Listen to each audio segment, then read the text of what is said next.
How do you beat a guy? Because I know that's the question that people ask when they're listening to this, and I appreciate you guys listening. They're saying, but Teddy, then how do you do it? How do you? Well, first of all, you understand where it's at its deadliest, where that power is at its foremost. It's when you give him range. He needs range. If you guys haven't noticed, really, he's not hitting them any 6-inch Joe Louis right hands. No, he's not landing those. These are fully extended right hands where he's developed a good delivery system, a real good delivery system where he sets you up with the jab, he blinds you with the jab, and the right hand's right behind it. You don't see it. But he needs cooperation for that. He needs range.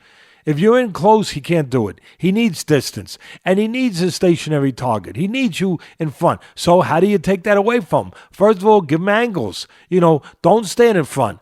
Don't be that stationary target. Don't be that. Don't be that making it easy where you're shooting fish in a barrel.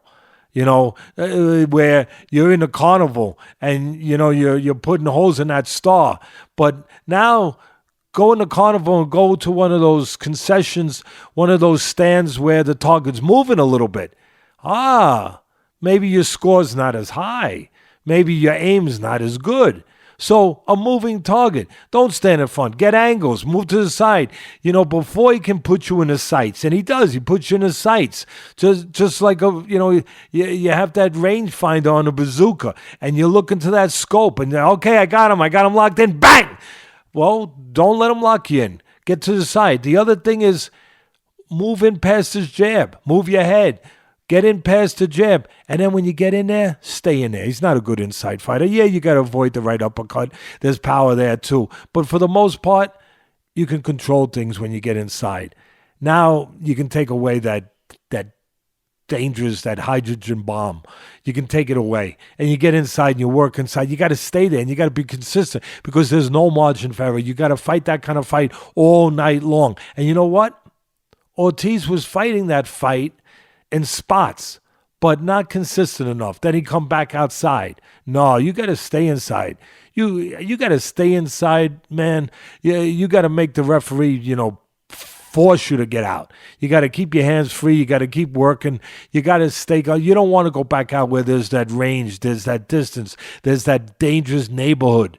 That dangerous neighborhood you can get mugged in to try to go through again, where the guy can hit you with that range with the right hand. You have to be able to stay in there. But again, give him all the credit. For me, what I saw, that's what I saw in the fight. I saw, nothing that I'm not used to seeing. I saw a lack in a lot of areas from a technical standpoint where he pulls straight back, Wilder. He stands straight up. Sometimes he'll push the jab where you can get close.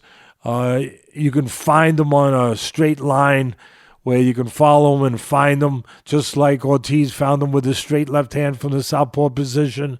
But at the end of the day, he does have that great equalizer. There's no doubt about that. And I point that out. I give him all the credit in the world for having that.